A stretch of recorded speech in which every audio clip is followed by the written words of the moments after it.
What are we doing with pranic healing? Pranic healing accelerates your own process of healing yourself. So what we are doing is we are removing all the dirty and stagnant energy from your energy body so that your body doesn't have to digest it. And then we replace with fresh prana to energize specific areas of your body. With pranic healing, it's very simple. It is like being energy surgeons. It accelerates your own process of healing in a physical, emotional, and mental aspects. The doctor said 6 months minimum to recover, but with pranic healing, the following day he could close his eye and in a week, 90% recovered. That was truly amazing. It really accelerated his rate of healing drastically. So each one of us is a healer. It's just about having the awareness on how to use this ability. My teacher says, without awareness, there is no transformation. Welcome, Agustina, for coming on the show. Really excited for our conversation. Why don't you give people a kind of a little background of who you are, what you do in the world? Absolutely. Yeah. Thank you so much for having me here. Yeah. And, well, my background is healing, basically. I'm doing service. So I started at a very young age because I came from a family of healers. So my grandparents were already doing yoga in their 20s. Really? And my father was a pranic healer as well. And, he's from the 60s. So he kind of like tried many different modalities and things. And when I was around 12, I started to feel energies and having different experiences. This was awakening a little bit from the yoga that I was practicing with my grandfather since I was 5 or 6.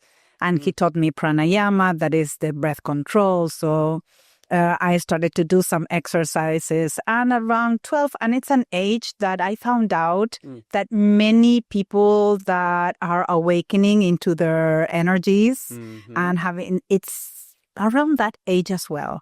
So it was great. I was doing intuitive healings, but I didn't understand what was going on. And sometimes not all the energies were super bright and came from light. So there was a time in my 20s that I got a little bit closed to those energies. I started to work in restaurants. I was a waitress. So I always loved service. I started my working life doing service. Try already, even, some people see, a waitress, and they look down to that. But really, when you realize that you can change someone's day and you see 2 people that are upset on a table and already with a nice energy, with a smile, with a spirit of serving, with a purpose, right? Yeah. So there is, through this purpose of serving, that I started to do massages. And then I went to live to Brazil. I found my father, that he was living there. His wife was also a pranic healer.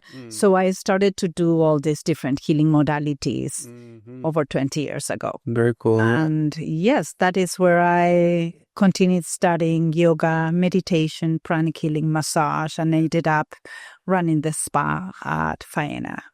Would you say your grandparents were teachers for your parents around yoga and pranic healing, or your dad?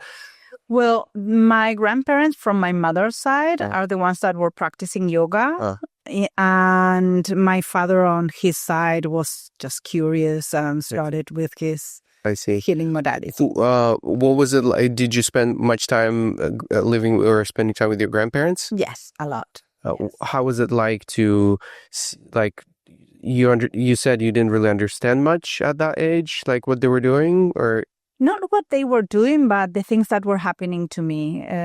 When I was practicing yoga with them, of course I did. I was playing, we were doing the postures. I would make houses with the yoga mats as well, because it wasn't the yoga mats as they are now. There were thick cushions. Okay. And when I came to live to United States when I was 9, from 9 to 12. And when I was leaving, my grandfather said, every time that you are in pain or every time that you feel sad, just close your eyes. And what do you see? So I closed my eyes and I was seeing these sparkles of light. And I was like, sparkles of light. Yeah. And he's, okay, those sparkles of light, inhale and bring them to any part of your body that is in pain or any emotion or any negative thought that you have, and visualize that light wrapping and disintegrating and exhale like a gray light. And then the next time that you inhale, you continue to remove another layer and exhale a lighter energy. And this you will do until you feel that the same bright light that you inhale is as strong and bright as the light as you exhale.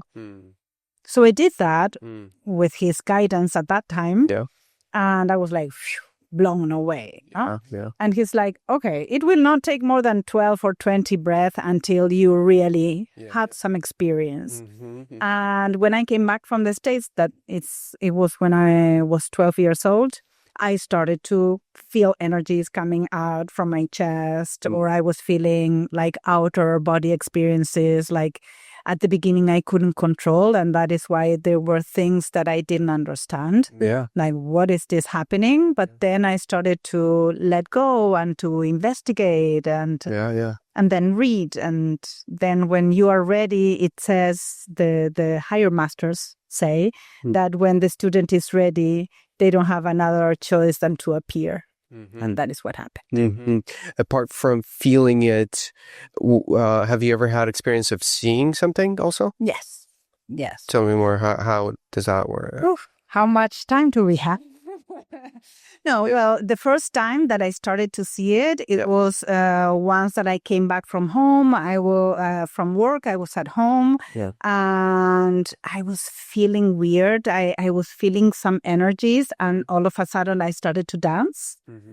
You know, those dances that you only do when you're alone. I put some music and started to express myself, and I looked at the mirror. And when I looked at the mirror, then many years after, I knew that there is a meditation from Osho to see the past lives. I wasn't pretending to do nothing of that.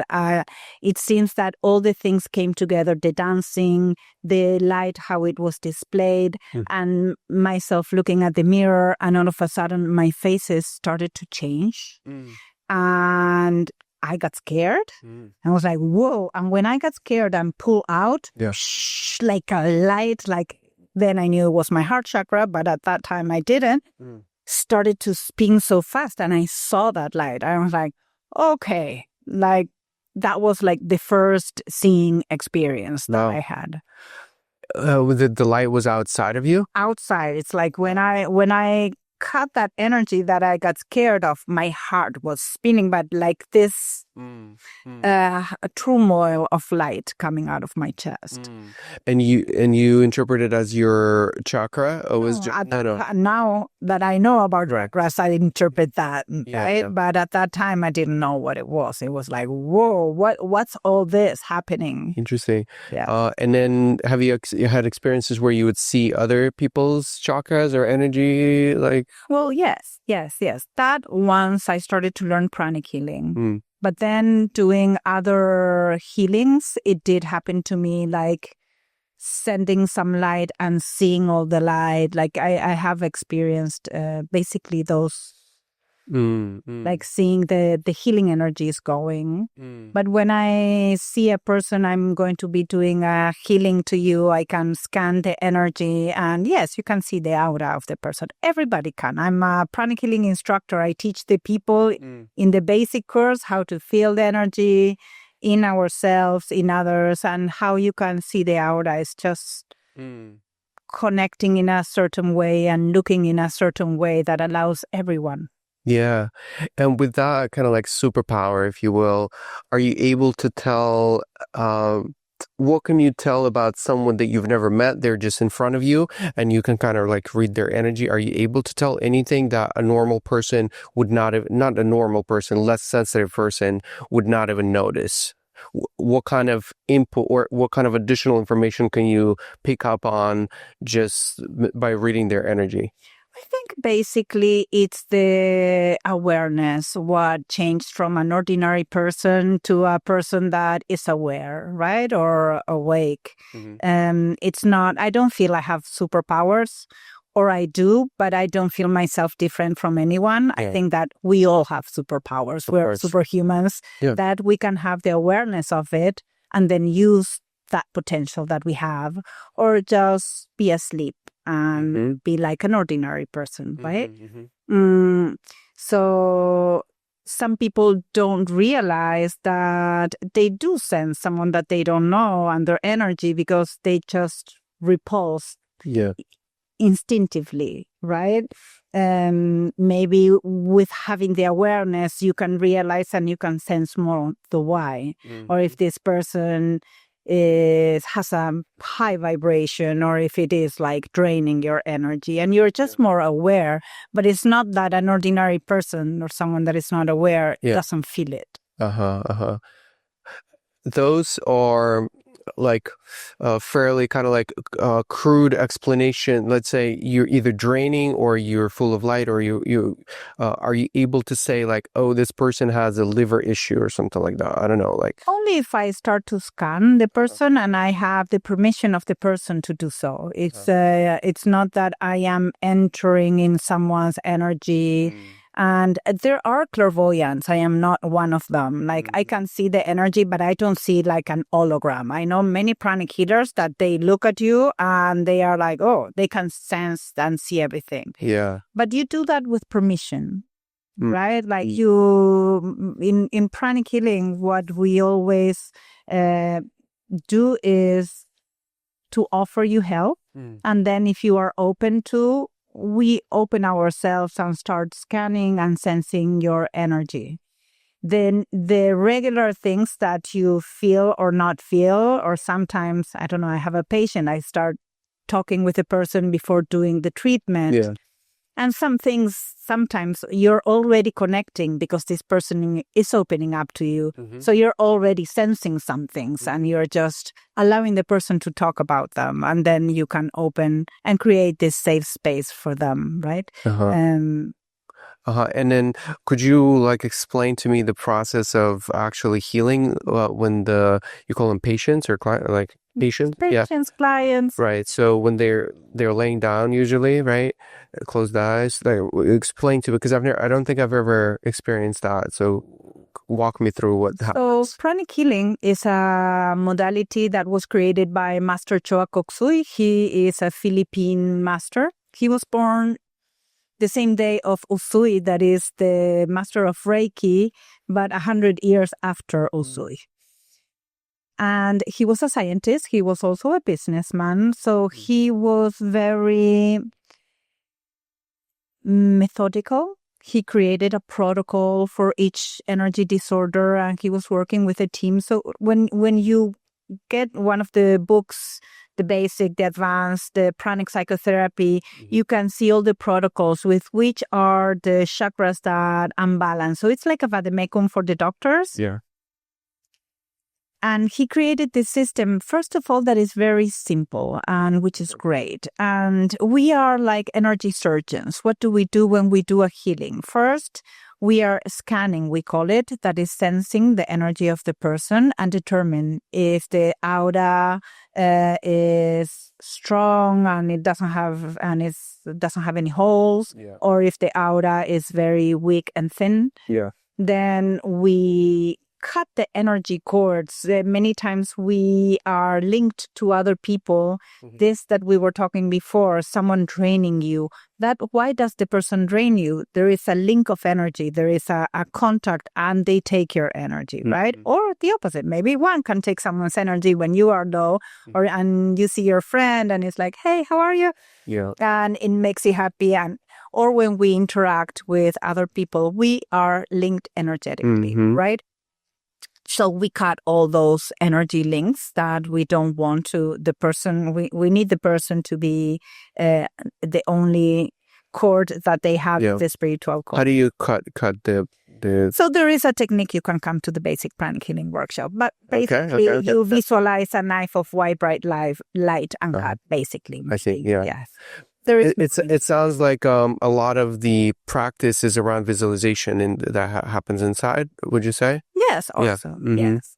So you cut all those links and then you do a general sweeping of the aura and you scan each chakra to see if they are congested or if they are lacking energy, depleted, if they are overactivated or deactivated. So what we do and what is pranic healing does basically is to remove the dirty and stagnant energy so that our body doesn't have to digest that energy.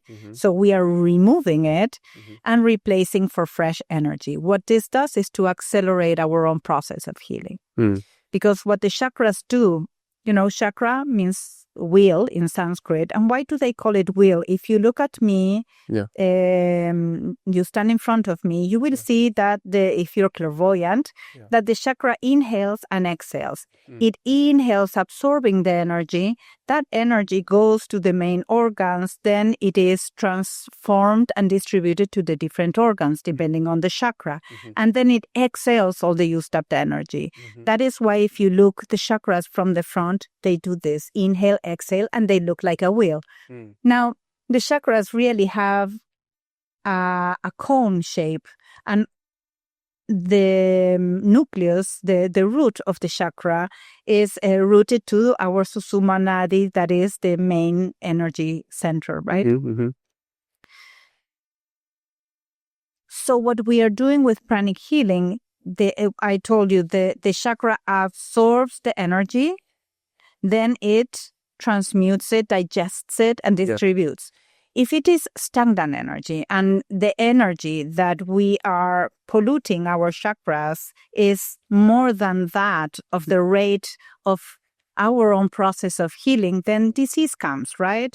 You can have a hamburger now, you have a hamburger, and you say, okay, I'll have a green juice tomorrow or later, and I'll just flush it out of my system. Right. Now, if I have a hamburger for breakfast, for lunch, for dinner, and tomorrow the same and the same and the same, I will not give my body time to clean, and it will start to build up all this stagnant energy. So basically with pranic healing, what you do is remove that stagnant energy and replace it for fresh. So your body doesn't have to process that, accelerating your own process of healing in a physical aspect, emotional, and mental. And let's say, disease is almost like not a final version, but the later version of the disbalance or energetic weight. Let's say it first manifests itself in the on an energetic level, and then if it's for a while, if you keep that energy for a while, then it manifests in the physical disbalance of some sort, right? Yes. So it is called what we call the law of correspondence. Whatever happens to the energy body happens and materializes to the physical and vice versa. So we are the soul that manifests into this physical body. I always joke and say this beautiful, sexy body that we all have. And well, this soul manifests in this body before entering the physical, visible body.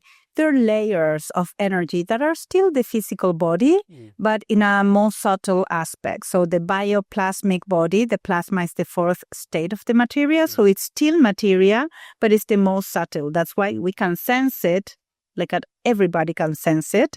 Now, some people can see it. Some people have a little bit more difficulties. But it is still the physical body. So, and everything is energy. The words we say, the thoughts we have, emotions, water, planets, what holds the planets, being happy, cold. Everything is energy in different forms. So when and the energies have different vibrations. So when the grossest vibrations, like negative emotions, generally they store in our solar plexus chakra. If they store for some time, it's the same example as the hamburger. If you get upset to your wife, no, why did you do this? I told you, please put the plug in the toothpaste. Fair.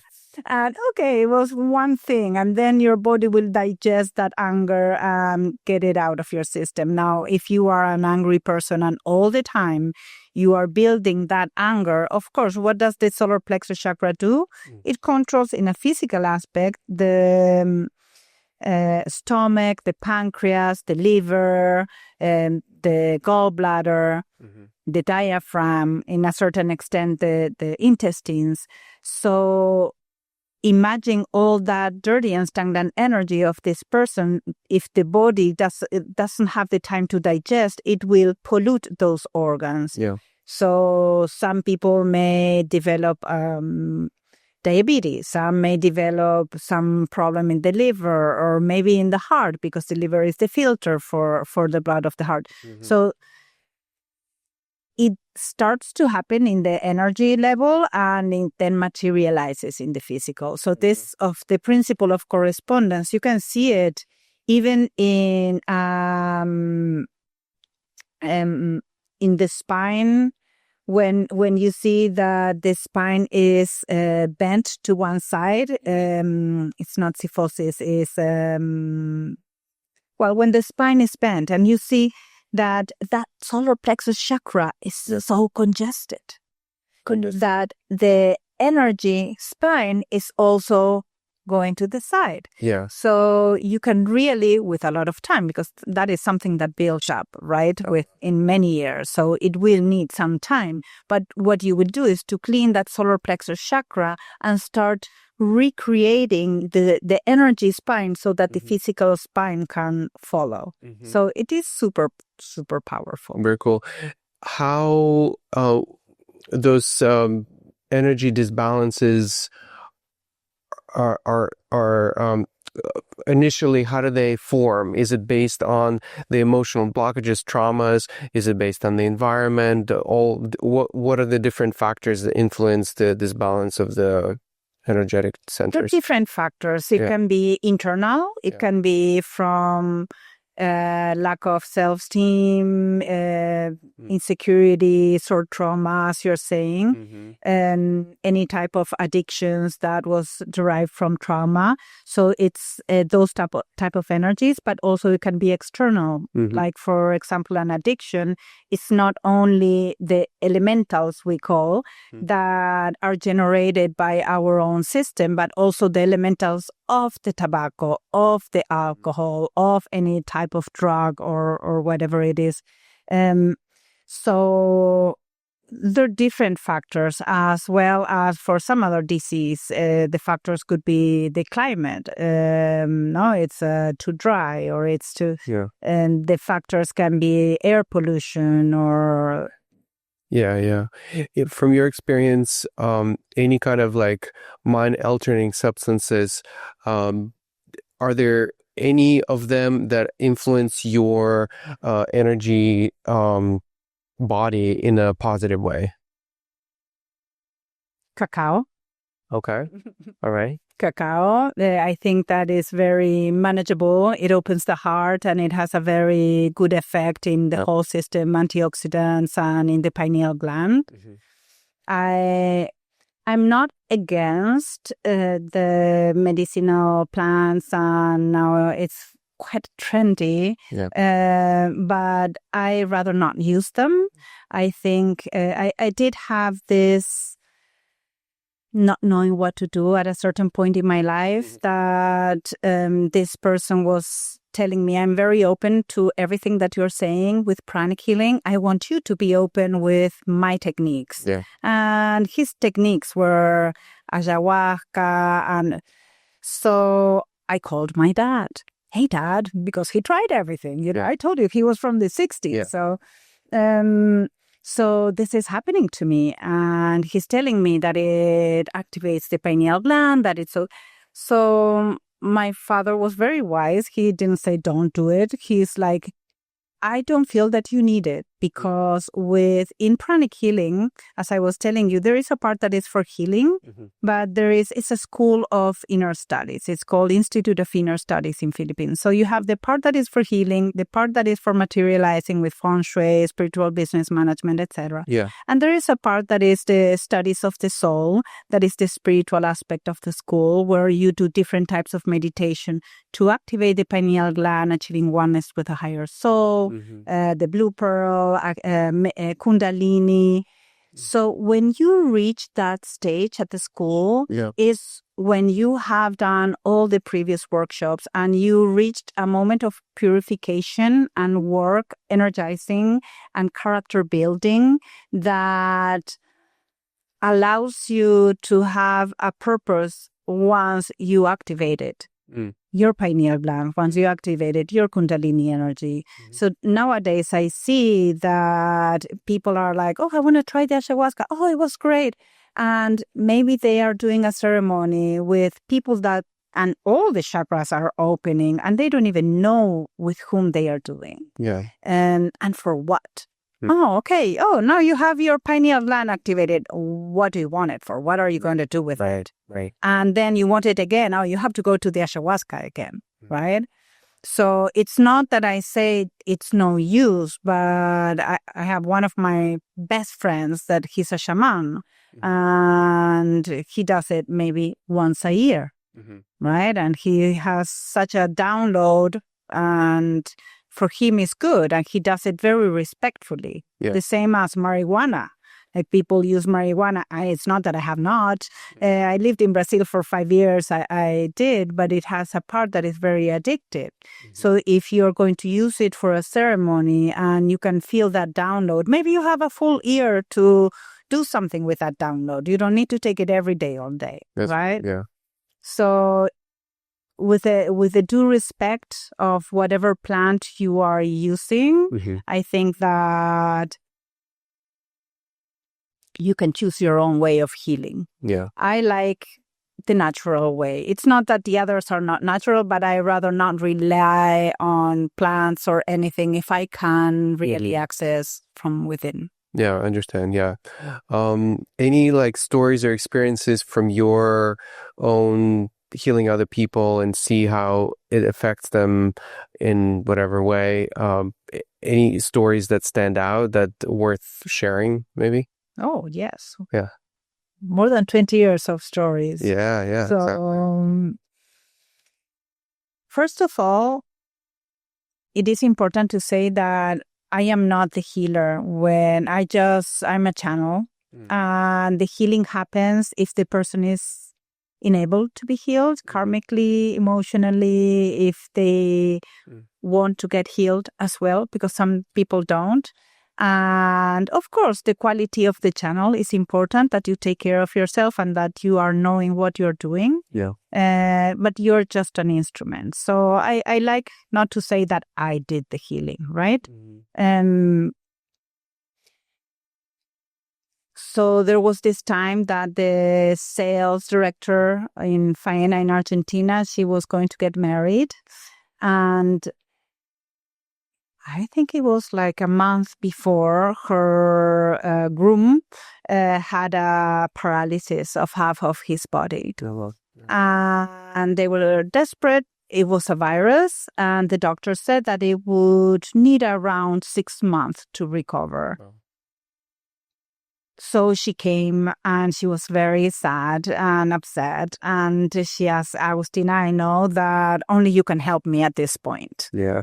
So I was like, okay, let me see what's the diagnosis, because we don't diagnose. We're not doctors, right? So if you come with the diagnosis of a doctor, then I'll check out the protocol. So the protocol wasn't in the book. So I wrote to Philippines. I didn't write. I asked someone. Yeah. And I got the protocol for that specific diagnosis. Mm-hmm.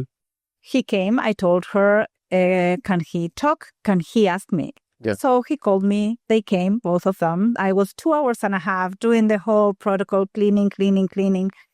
And the magical thing is that the other day, he could close the eye. That is one of the most difficult things in when you have that person has a paralysis, because the eye gets dry. And in a week, he recovered 95%. Wow. So it really accelerated his rate of healing. It was like very, very magical healing. Wow. Yeah. Yes. Then she wasn't being able to get pregnant, and she was losing the babies. And so she came back. I was doing the healings, and that you don't know why, but I was like, I need to go to your house. There is something in your house. So I went and I did the feng shui in her house, and her back of the bed was orange. And I was like, orange and to the south.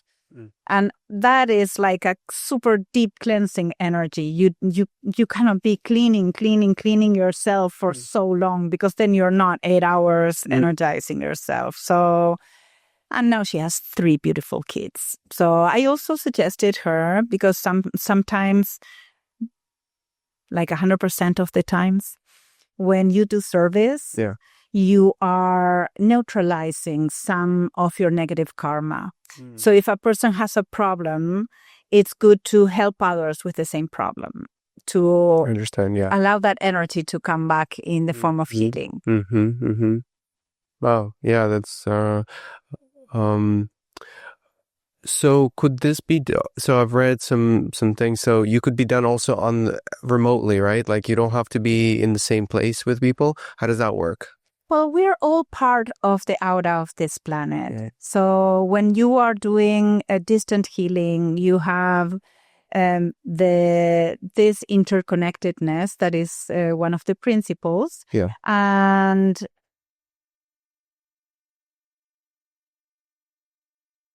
where energy goes is this directionability, we call it, right? Is because the energy works with the law of attraction. Like energy, one of the properties of the energy is to attract like energy, right? So using this law of attraction, we can also direct that energy into what our intentions are. So that is why I always, and not me, everybody that has a little bit of awareness says, don't say what you don't want. Say what you want, right? Because the universe doesn't understand yes or no. The energy you're vibrating is the energy that you will be attracting. That's right. So instead of saying, I don't want to get sick, I want to remain healthy, right? The same is when sometimes we see ourselves criticizing a person. Again, instead of saying, oh, Kirill is selfish, suppose, I rather say, oh, I hope Kirill was more generous. So what am I doing is first energizing you with generosity. I am wishing you well. And on the other side, if I would be criticizing, I will also be nurturing myself and vibrating in that energy, attracting that energy, right? So it's so important to focus on what we want. And that is one of the first principles in the distance healing. So even if you are in my studio and I am doing a healing on you and you're laying down, I will do many techniques that are distant healing while you're laying down, because I'm not going to ask you to turn around to work on the back chakras. I'll just treat them distantly over there with you next. So I don't mind if you're next to me or if you're on the other side of the camera. I can connect regardless. Does it help you? Are your eyes usually open or closed when you do that? We tend to close our eyes to have more sensibility because it's one of our senses. So if you remove one of the senses, then the others get stronger, right? But I always suggest when I am teaching not to close the eyes. Why? Because then we are going to feel that we're imagining something. And I always say, don't imagine, visualize. Because there will be a moment that you're going to be cleaning a chakra and all of a sudden you are seeing the color of the chakra, right? And it's like, oh my God. And it happened to me as well. And I was instructed to do this. So when I instruct, I also... So there's a big difference between visualizing and imagining? Yes, of course. visualizing it's basically tapping into what's already there and imagining it's like making up stuff. Is that kind of Well, you can visualize something that is not there, but you're creating it as well. okay? But when you are maintaining your eyes closed and you are creating that energy, you're not imagining it's there. You are creating it there. It's not a fantasy. Right. It's something that even if it's not, but you're creating that thought form that eventually will materialize. Mm-hmm. So, and the effectiveness in person versus remote, which one is more effective? It's the same. It's the same. It's the same. Some people, like since COVID started and people started to use Zoom more, they want, when they do remote, they ask for Zoom. And at the beginning, I was like, this is ridiculous. You're going to be in the Zoom. But it's nice, because then you're laying down. I put my arm, I can talk to you, but it's not necessary. You can, it is important that you are aware that that I'm doing the heating, right? So even if it's not Zoom, but let's do tomorrow, 3 p.m. Fantastic. Just be receptive, relax, take your time and try to let go, right? So I'll give you some instructions. And it's better because when you're doing the healing and you're doing a general sweeping, when you're doing the general sweeping of the aura, the energy starts to realign, right? And when you're realigning the energy of the body and the chakras, you may feel some dizziness. Okay. So if you're driving or in some stairs, it's not very safe. So it's better that the person is receptive. I would imagine the amount of like how present both you and the patient is dictates how effective also the healing is going to be. Let's say if they're distracted and they're all over the place, or if something in your space like too noisy or something like that, that will pull away some of that attention. Is that how it works? Yes, the noisy, not noisy doesn't matter as soon as you can abstract and really be present. Okay. So, and for the other person, the same. It's even when we are increasing the receptivity on the person, I am removing some energy from your solar plexus chakra. And then when I start to energize, if I say, now visualize this white bright light entering your solar plexus, I'm making you absorb that even more. So when you have the awareness and you have the intention, you're bringing in more energy, and without awareness, there is no transformation. So the awareness is a key note there. Awareness. What about their ability to visualize? Let's say some people have better ability to visualize. It's easier for them than for others. Yes, they don't necessarily have to be visualizing as soon as they are receptive and willing to be healed. But if they visualize it, even more, even better. Even better, yeah. It increases the rate of absorption of that. Right. The part of the reason why I'm asking is, I kind of like playing both worlds, like in the spiritual and the technological and the future orient, and that's why the show is called Human Future. And when I hear what you're sharing, I'm always thinking about, is there a way to amplify this type of healing using technology in some way? Let's say maybe helping people visualize better. Would that be more effective? For example, they could be wearing some kind of device that, let's say it's a virtual reality device where they are seeing themselves or a representation of themselves, and it's like a mirror reflection. So they actually are like as if they are in front of the mirror, and at the same time they're seeing the energy chakras. Everything that you tell them to visualize, they actually seeing it. They don't have to work the muscle of visualization with their eyes closed, especially those without the experience. I feel like it might be hard. You tell them, oh, visualize this. They're like, oh, I don't see anything. It's black. Yeah, when I close my eyes, I see nothing. And then with something like virtual reality and a special experience that's curated for this, you can actually see the energy centers. Would that be helpful, you think? I think it will. Yeah. It's not necessary, but it is another type of study. As a matter of fact, I know that there are some of, I don't know if they are placebo or not, but they even use for some people that are sick, suppose cancer, and they are playing a video game where the cancerous cell is being eaten by the immune system, and all of this with this awareness, it helps. I think that everything helps. Now, I don't think it's like when you're in my studio and you're laying down, generally you're asleep. I'm not making you visualize anything because the first thing I do is remove all the stress energy from the solar plexus. Then I activate your heart with inner peace, and then you're asleep. And when you are spaced out, you are already receptive. So I make you receptive, right? I see. It's not necessary, but if there is a person with a disorder, I think that first of all, pranic healing is not an alternative medicine. It's a complementary. So everything is useful, right? The type of nutrition you're going to have, the amount of exercises, the techniques that you use, like biohacking with technology.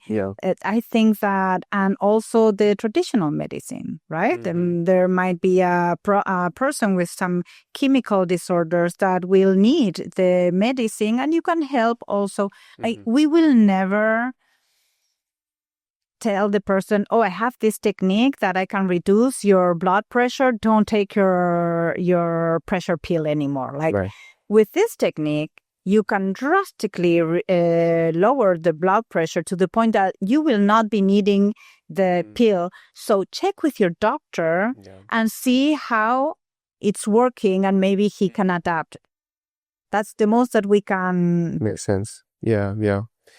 Speaking about the spiritual reality idea that I shared, it came to me when I do my stretching, my yoga in front of the mirror, and doing it in front of the mirror, it's a lot more effective, or I'm a lot more aware of my own body when I see myself in the mirror, especially if I just wear, let's say, my pants and like no shirt, so I can see more of my body.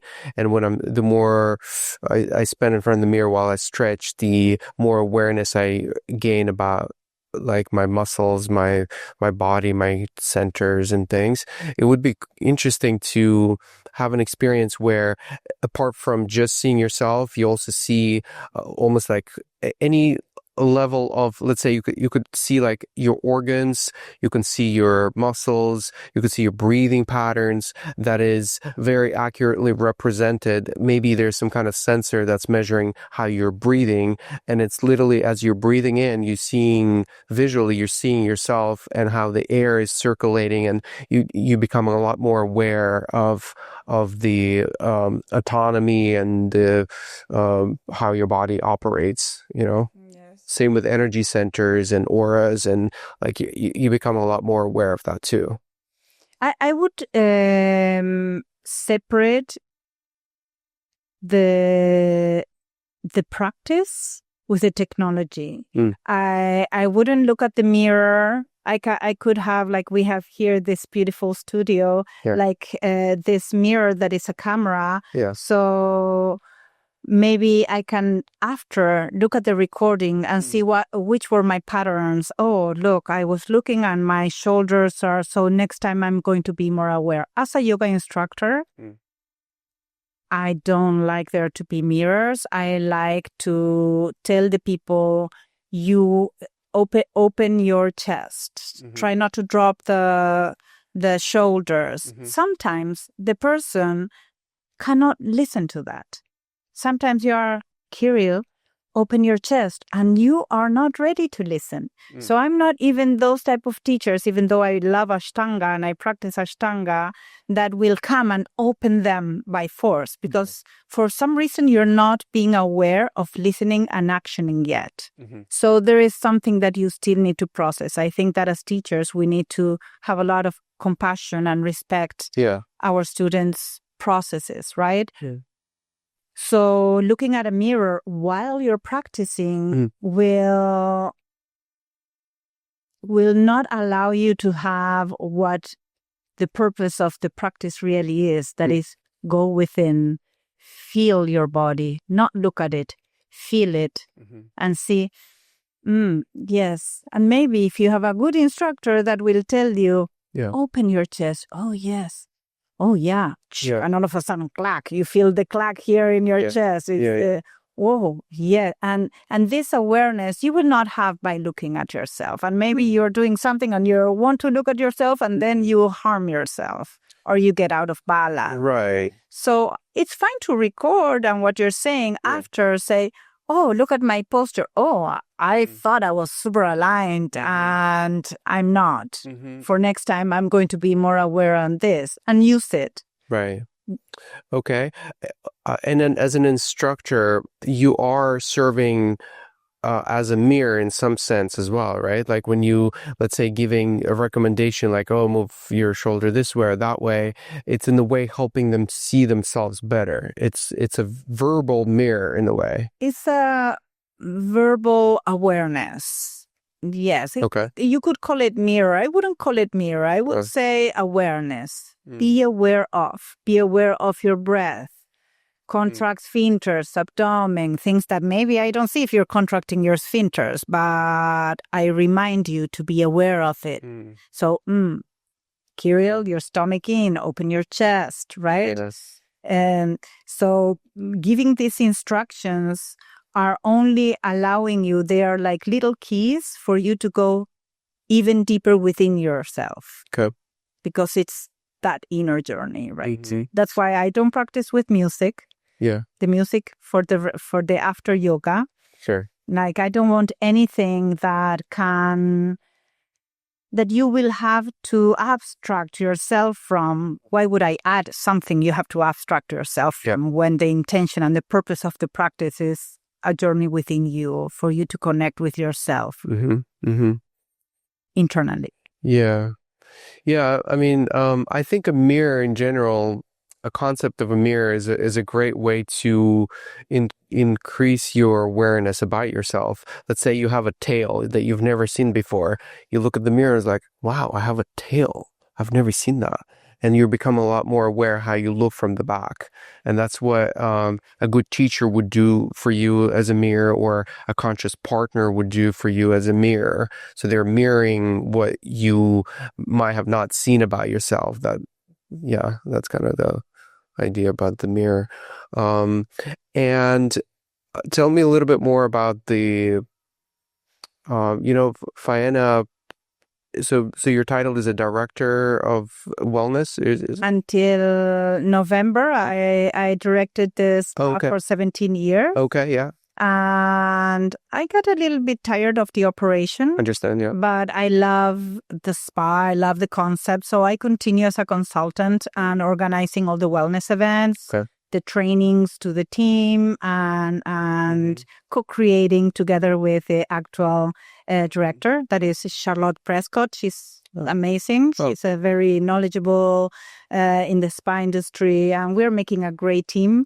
She is very operational. So I got tired of the operation really. And in a way, I got to a point that I needed to put myself into the practices a little bit deeper, and the operation was bringing me a little bit. Operations requires for you to be in your mind more, like coordination, like making sure things are externally in order, right? That and the amount of time that it takes to have 56 employees, if they are good, if they're not, if they could park the car, if their mom has a headache and they have to stay home, the sleepers, the towels, if they have holes, if not, if you have the correct size, if all the facilities working, then the guests, then the rest of the hotel. So it's a lot. The operations is a lot. It's time consuming that I rather put it into what my real purpose in life is. So it was part of my journey, and I loved it. And I wouldn't do it anymore. Yeah. unless they need my help, I'll jump in, help, and get out. Yeah. But yes, it's Understand, yeah. Faena is just a unique, interesting place. Could you explain what that is in general for those who have never experienced it? Well, Faena is not just a hotel. Alan Faena, that is the owner, he always said he's a dreamer and he makes his dreams come true. So his purpose is to raise humans' consciousness. That's why I resonated so much with him and started to work together. My project was through the spa, but he sees the world or his purpose as a bigger picture. So it's not only through the spa, but even if you come to the hotel, everything is so related to art and to raise the consciousness of the people. You go to a room and it's not the gray and beige typical 5-star hotel room. It has books. It's interesting to be in one of the rooms. It has the colors, the turquoise with the reds, like they play a lot. He created, even with Baz Luhrmann, that he's a film director, like if you were on stage, right? So everything is staged. Everything is theatrical. And the whole concept, from the night to the hospitality aspect, through the food and beverage, through the spa, even in front, like there is the art center, the forum, where also different things happen, from art exhibitions to performances, etc. And the whole concept is not just hospitality, it's hospitality, art, residences, how to shop different with the bazaar. So he has a key for the city as a Faena district. So he creates districts, he creates experiences. Beautiful, yeah. And throughout your experience for so many years, seeing the evolution, what have you noticed, like, over time things have evolved and changed, either maybe on the service and the experience formation side, or on the who gets attracted, or what type of people coming into the hotel?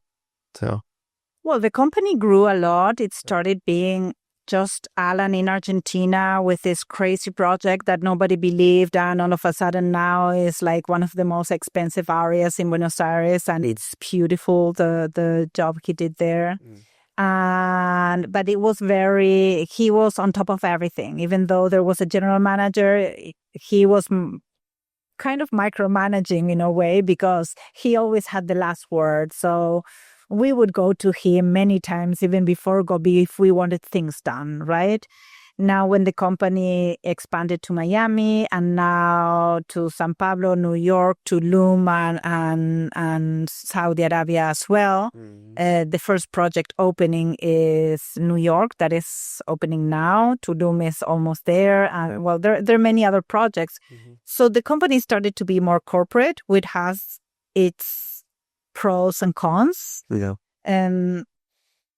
The pro is that it allows the mission of the company that maintains intact to be spread around the world. Yeah. One of the things that Alan always says is we are so used to look at the Eastern culture, and we are so rich in America, right? America, I don't mean here the North Americans that they call America. America is South America, Central America, North America. And we have such a rich culture from our ancestors that he wants to bring all the culture from South America to the world and not the opposite. So this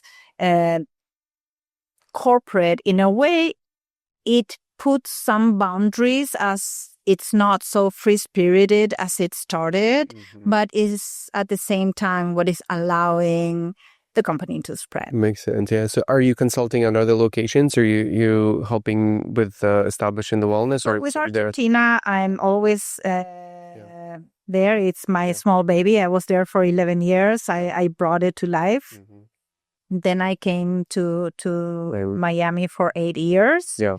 while they were developing New York, San Pablo, and Saudi Arabia, I was involved in all the part of the plans as the operational side of the architecture, saying like, hey, you're forgetting where do the bins with the towels go, like all that aspect. And then once the spas are about to open, I hope that they continue to need my services as a consultant and to bring the soul to the company. How do you see the future of wellness or hospitality? Do you see a vision that is different for what we have today, and what is that vision for you? I think it's growing. When I started in the spa industry many, many years ago, it was just about massages and having a massage and maybe a steam room. I think that it started to grow more holistically. And since some years, it started also to grow more technologically.